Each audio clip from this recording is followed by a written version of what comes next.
이탈리아 토리노, 모니코에 있는 어느 조용한 마을에 한국에서 이사를 왔던 한 한국인 가족이 있습니다.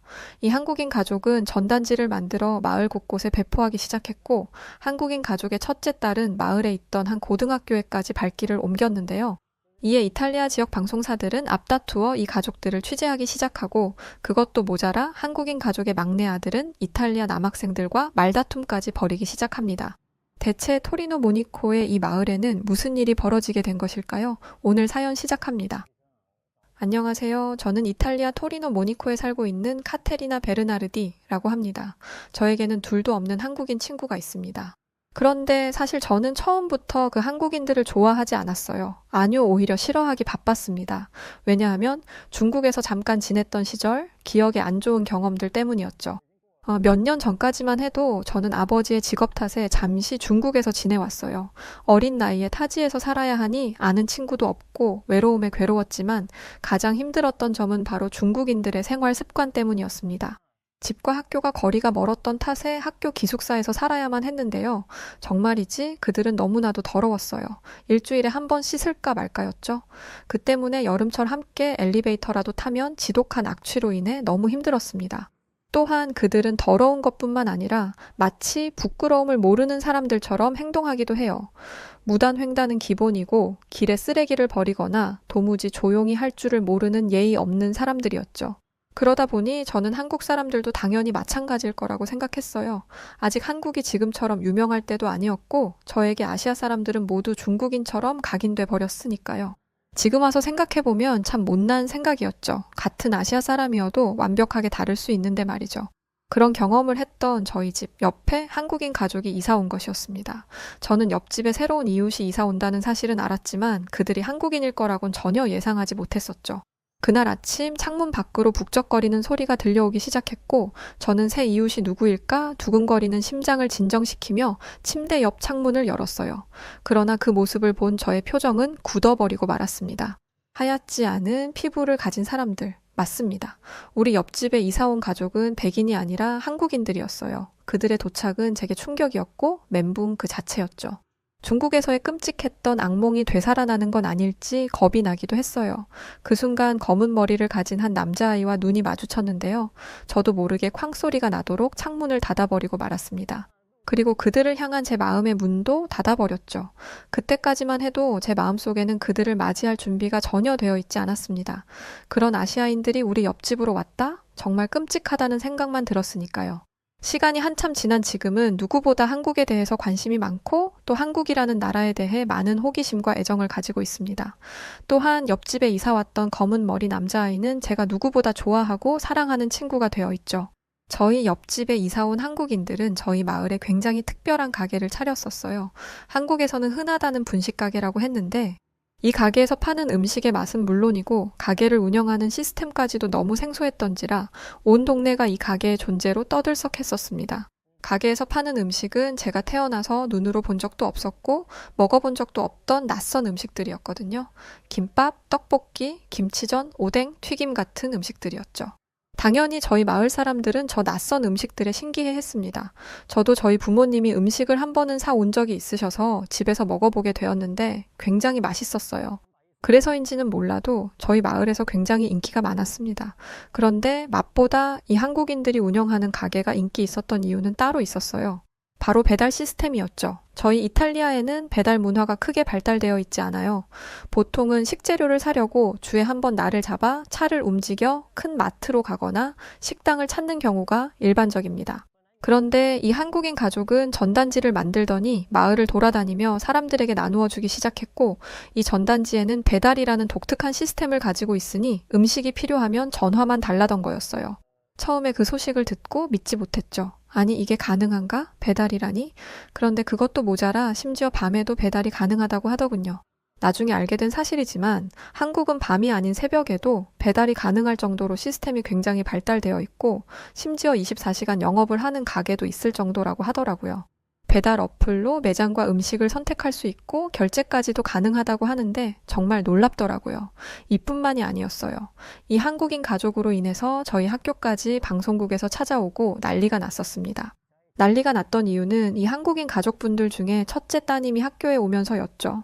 한국인 가족분들은 아버님과 어머님이 가게를 운영하셨었고, 첫째 따님, 그러니까 이은진이라는 언니, 그리고 동생이었던 지금 저의 가장 친한 친구 준호가 있었습니다. 평상시와 다르지 않았던 어느 날, 여느 때처럼 학교에 등교를 했었죠. 그런데 우리 반에 외국인 전학생이 왔다는 소식이 들렸습니다. 외국인 학생이 전학 왔다는 소리에 대번에 저는 그 한국인인가 보구나 싶었습니다. 그리고 제 생각은 틀리지 않았죠. 그는 한국에서 온 이준호라는 이름을 가졌던 남자아이였어요. 하지만 전 신경 쓰지 않았습니다. 아니, 별로 신경 쓰고 싶지도 않았어요. 우린 아무 사이도 아니니까요. 해봤자 그저 창문으로 눈 한 번 마주친 사이가 전부인걸요? 저는 학교에서 준호를 마주칠 때마다 준호는 우물쭈물대는 모습을 보이곤 했어요. 제게 뭐라고 말이라도 걸고 싶은 모습이었죠. 저는 그런 준호의 마음을 눈치챘지만 별로 말을 섞기 싫었기 때문에 준호와 마주칠 때면 일부러 쌩안이 지나쳐버리곤 했습니다. 마치 투명 인간 취급하는 것처럼 말이죠. 저는 그냥 그 친구와 조금이라도 엮이기 싫었던 것 같아요. 그때 정말 무슨 생각으로 그런 못된 마음을 먹었는진 모르겠지만 말이에요. 하지만 제게 시련은 그것으로 끝나지 않았습니다.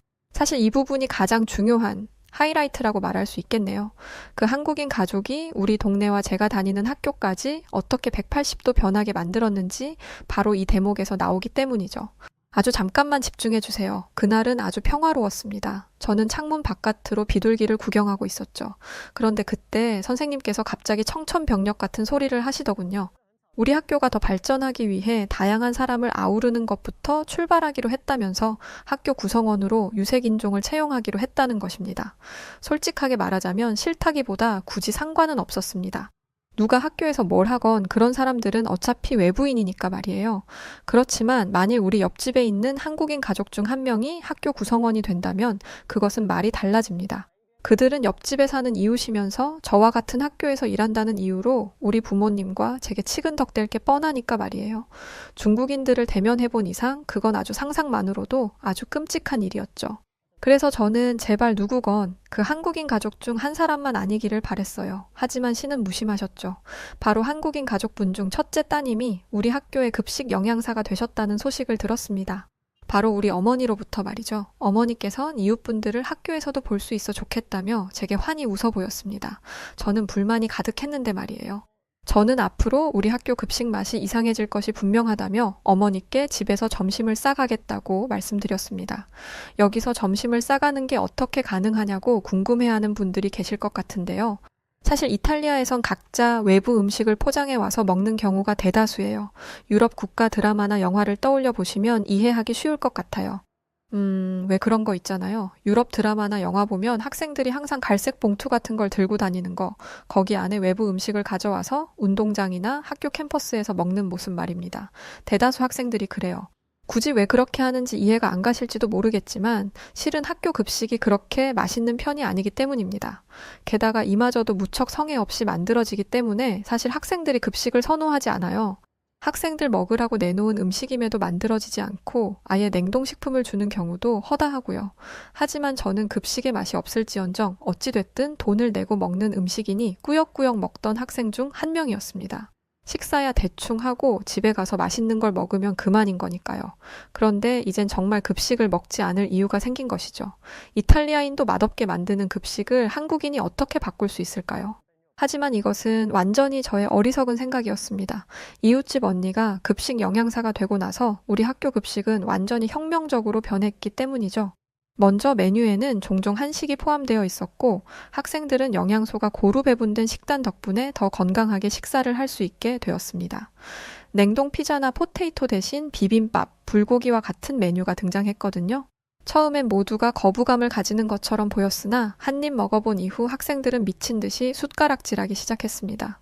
다들 이런 맛은 처음이라며 추가 배식을 받는 친구들도 보였어요. 선생님들은 이를 바라보시면서 아주 놀라운 광경이라고 박수를 치셨습니다. 그도 그럴 만한 것이 원래는 급식판에 감자튀김과 미지근한 우유, 빵, 케첩만이 올라왔어요. 아마 한국에선 상상도 못할 식단이겠죠? 심지어 배식도 던지듯이 대충 하는 분위기였습니다. 지금 와서 보면 그 당시 급식은 도대체 영양소를 고려한 식단이라고는 생각할 수 없는 식단이었습니다. 고기라던가 채소라던가 몸에 좋은 게 하나도 없었죠. 한 번은 어떤 친구가 항의한 적도 있어요. 그런데 당시 이탈리아 영양사는 코웃음을 치면서 대답했습니다. 감자튀김은 감자로 만들었으니 채소이고 케첩도 토마토로 만들었으니 채소예요. 먹기 싫으면 먹지 말고 그냥 도시락을 싸와요. 지금 식단을 바꿀 생각이 없습니다. 그 친구는 어이가 없어서 아무 말도 하지 않고 식당을 바로 나가버렸죠. 정말이지 학생들이 섭취할 영양소 균형 따위는 일절 신경 쓰지 않는 무심한 학교였습니다. 물론 학생들이 급식을 먹지 않는 진짜 이유를 알게 된 부모님들이 나선 적도 많습니다. 하지만 불만을 가진 학부모들이 이를 학교 측에 항의하면 학교에선 예산이 부족해서 어쩔 수가 없다는 답변만을 내놓기만 하죠. 어찌됐든 한국인 언니가 오고 나서는 완전히 달라졌어요. 이전에는 다 합쳐서 두세 가지 종류의 음식이 나왔는데 지금은 적어도 4-5개의 음식이 나오고 있으며 심지어 요즘은 6가지 정도의 음식을 만들고 학생들이 선택해서 먹을 수 있도록 새로운 시스템을 도입했거든요. 또 확실히 이전보다 고기, 기름진 음식이 덜 나오는 게 눈에 보였습니다. 학생들은 갑자기 급식이 새롭게 바뀐 게 놀랍다며 매우 좋아하는 모습이었어요. 몇몇 친구들은 새로 바뀐 학교의 급식이 미쳤다며 급식 사진을 찍어 다른 지역에 있는 친구들이나 부모님께 보여드리기도 했어요. 그 소식을 들은 사람들은 당연히 깜짝 놀랐죠. 매일 이렇게 나온다고? 하면서 말입니다. 솔직히 이해가 가는 게 저도 그 식단이 가끔 나오는 특별식인 줄 알았어요. 일부러 급식 영양사가 새로 바뀌고 학교에선 여론을 좋게 만들기 위한 하나의 속임수가 아닌가 싶었죠. 그런데 우리 학교에 새로 왔던 한국인 영양사 언니는 그것에 그치지 않고 일주일치 준비될 음식들을 안내판에 미리 알려주었고 또 각 음식들의 영양소와 어떻게 섭취해야 하는지 어떤 부분에서 몸에 이로운지까지 꼼꼼하게 적어 학생들이 볼 수 있게 시스템을 도입했습니다. 근데 한국에서는 모든 학교가 이미 이런 시스템을 도입하고 있다고 하더라고요. 영양사 언니도 한국의 시스템을 그냥 접목한 것뿐이라고 했었고요. 뿐만 아니라 이런 시스템과 기본 급식 구성에 가끔 디저트까지 함께 주는데 정말 디저트 나오는 날은 너무 행복하더라고요. 한 번 나오니까 또 디저트가 언제 나오나 기다려지기까지 했으니까요. 이러한 변화로 학교는 지역에서 유명해지기 시작했고 몇몇 방송사에서는 저희 학교 급식을 소개하러 오기도 했습니다. 그리고 주변 학교가 비교되면서 그들도 급하게 한국인 영양사를 채용하는 모습을 보이기도 했어요. 저희 마을에서는 한국인 아저씨와 아주머니가 운영하는 분식 가게로 대박이 났고 학교는 큰 따님이었던 은진이 언니가 학교 영양사로 오면서 학교도 큰 이슈를 불러온 것이었죠. 은진이 언니는 방송국 촬영 왔던 인터뷰에서 한국처럼 여러 가지 반찬이라고 불리는 것을 메뉴에 넣는 것이 핵심인데 이 반찬들이 다양한 영양분들을 채워줄 수 있고 이건 한국에서 너무 당연한 거라면서 겸손하게 대답했지만 이탈리아 입장에서 봤을 때는 그리고 우리가 바라봤을 때는 이건 완전히 혁명이었어요. 한국 학생들은 매일 같이 이런 급식을 먹을 거라고 생각하니 너무나 부럽더군요. 게다가 이런 급식을 돈 내고 먹는 것이 아닌 모두 국가가 지원해주기 때문에 무료라는 점도 신세계였죠. 학교에선 카메라가 자주 보였어요. 지역 방송국에서 나온 기자들은 앞다투어 한국식 급식을 취재하기 위해 마이크를 내밀었죠. 그도 그럴 것이 완전히 센세이션한 변화였으니까요. 그뿐만이 아니었어요. 영양사 언니의 부모님이 운영하셨던 분식가게 역시 배달이라는 특별한 문화를 마을에 시도했으니 이 역시 지역 방송국들은 취재하기 위해서 나타났고 말 그대로 온 동네가 난리가 났었습니다. 학교의 분위기는 완전 달라졌어요. 학생들은 점심시간을 목 빠지게 기다리고 수업 마치기 전 오늘 급식 메뉴가 무엇인지 안내판을 보고 오는 게 당연해졌습니다. 학생들이 돈을 내고도 급식을 잘 먹지 않아 매번 급식실이 횡비어 있었는데 이젠 꽉 차서 줄을 서서 먹어야 할 정도가 됐어요. 특히 더 먹으려고 추가 배식을 할 때 그 모습이 정말 특별했죠. 건강은 물론 맛까지 다 잡으면서 학교의 전반적인 급식 수준이 아주 올라갔습니다. 당연히 급식에 대한 수요도 폭발적이었어요. 학교에서도 놀랐다고 하더군요. 그러면서 지금까지 문제가 얼마나 심각했는지 몰랐고 이 부분에 소홀했던 점이 부끄럽다고 더 노력하겠다는 공지를 띄웠죠. 학부모님들 역시 좋은 반응을 보이셨어요. 더 이상 도시락을 싸주지 않아도 돼서 너무 좋다. 우리 아이가 전과 다르게 키도 더 큰 것 같고 건강해진 것 같다. 와 같은 말들이었습니다. 학교만 변화가 생긴 건 아니었습니다. 가끔씩 한식이 급식에 나오다 보니 한식의 매력에 푹 빠진 학생들이 집에 가면 같은 음식을 해달라고 했나 봅니다. 어머니들은 골머리를 앓았죠. 이 때문에 늘 옆집 아저씨와 아주머니가 운영하는 분식 가게에는 학교 어머니들이 늘 찾아가 한국 음식은 어떻게 만드는 건지 배워가곤 하셨어요. 물론 우리 어머니도 마찬가지이셨습니다. 온 동네가 다 한식에 미친 줄 알았을 정도였다니까요. 심지어 저는 한 달 내내 한식만 먹었던 적도 있습니다. 된장찌개부터 김치찌개, 부대찌개까지 온갖 찌개 종류는 다 먹어봤어요. 한 번은 한국식 냉동 만두에 빠져서 가끔 장을 보러 가면 냉동 만두만 10봉지를 사서 처리하기 곤란했던 적이 한두 번이 아닙니다. 이 때문인지 저도 한국 음식에 관심이 생기기도 했는데요. 군것질을 좋아하는 편이라 한국의 유명한 과자들을 많이 먹어봤어요. 그리고 한국 라면도 장난 아니게 맛있었죠. 원래 매운 걸 못 먹는 편인데 라면이 너무 맛있어서 자꾸 먹다 보니 내성이 생겼는지 매운 소스를 한 봉지 다 넣어도 이젠 괜찮다니까요. 처음엔 반도 넣지 못했는데 말이죠. 어쨌든 이렇게 엄청난 변화가 있는 것은 모두 저희 마을로 이사온 한국인 가족 덕분이었습니다. 솔직히 처음엔 한국인들이 유명해진 게 마음에 들진 않았습니다. 중국대의 기억 때문이었죠. 그리고 그 아들이 저와 같은 반이었으니까요. 준호는 한순간에 인기 스타가 됐습니다. 제 입장에선 좀 그랬죠. 솔직히 말하자면 탐탁치 않은 친구가 인기가 많아졌는데 좋아할 사람이 있을까요? 그렇지만 준호는 매번 겸손하게 지낼 뿐 새로운 은진이 언니 덕분에 학교가 유명해지고 급식의 맛이 완전히 달라진 걸 별다르게 뽐내지 않는 모습이었어요. 오히려 친구들이 더 난리였거든요. 확실히 준호는 학교를 같이 다니면서 겪어보니 제가 중국에서 만났던 중국인들과는 아주 많이 다른 것을 느낄 수 있었죠. 항상 깔끔하고 청결했고 학교에서도 성적이 우수했습니다. 또한 늘 준호는 꾸밈 없이 솔직했었고 그것도 모자라 늘 겸손한 모습을 유지했거든요. 늘 쌀쌀맞게 저는 대했지만 그럼에도 언제나 친절한 모습만 보여줄 뿐이었어요. 그렇게 점점 닫혔던 저의 마음이 열렸던 탓일까요? 아니면 분위기 때문일까요? 왜인지 학교 사람들이 모두 한국인들을 칭찬하는 분위기이다 보니 저도 모르게 바라보는 시선이 달라졌던 것 같습니다. 어쩌면 가까워져도 좋겠다는 생각까지 들었거든요. 그렇게 시간이 어느 정도 지난 후 변화한 급식 덕분에 저는 아주 건강해졌습니다. 실은 아주 왜소한 체형을 가지고 있었거든요. 너무 마른 것이 심한 콤플렉스였죠. 주변 친구들을 따라서 러닝도 하고 요가와 같은 운동들도 했는데 워낙에 말랐던 터여서인지 저는 건강한 몸이 만들어지지가 않았었어요. 체력도 매우 약했거든요. 그래서 건강한 몸매를 가진 친구들을 볼 때면 저도 모르게 비교가 돼 스트레스를 많이 받았었어요. 사실 여자도 완전 마른 체형의 사람이 비만인 사람들이 받는 스트레스에 못지않게 많은 스트레스를 받고 있거든요. 그런데 오히려 이런 부분을 내색하려고 들면 오히려 넌 축복받은 줄 알아. 혹은 누구 놀리니? 이런 식의 반응을 자주 들었어요. 하지만 건강과 영양소를 고려해 잘 짜여진 식단을 매일 먹다 보니 전 확실히 이전과 달라져 있었습니다. 식단 자체가 건강해서 그런지 아무리 많이 먹어도 살이 찌지 않고 오히려 체형이 좋아진다는 편에 가까워졌어요. 예전에는 음식만 보면 솔직히 체격과 체중 때문에 스트레스 받았었는데 지금은 맛있다는 생각이 들기 시작하고 음식을 먹는 것에 맛이 들리기 시작했죠. 확실히 키도 컸고요. 그래서 부모님께서 굉장히 좋아하셨습니다. 그러던 어느 날 저에게 육체적인 변화 말고 정신적인 변화를 맞게 되는 큰 일이 벌어지게 됩니다. 중국에서의 기억 때문에 그렇게 피해만 왔던 준호와 가까워지게 된 사건을 마주했거든요.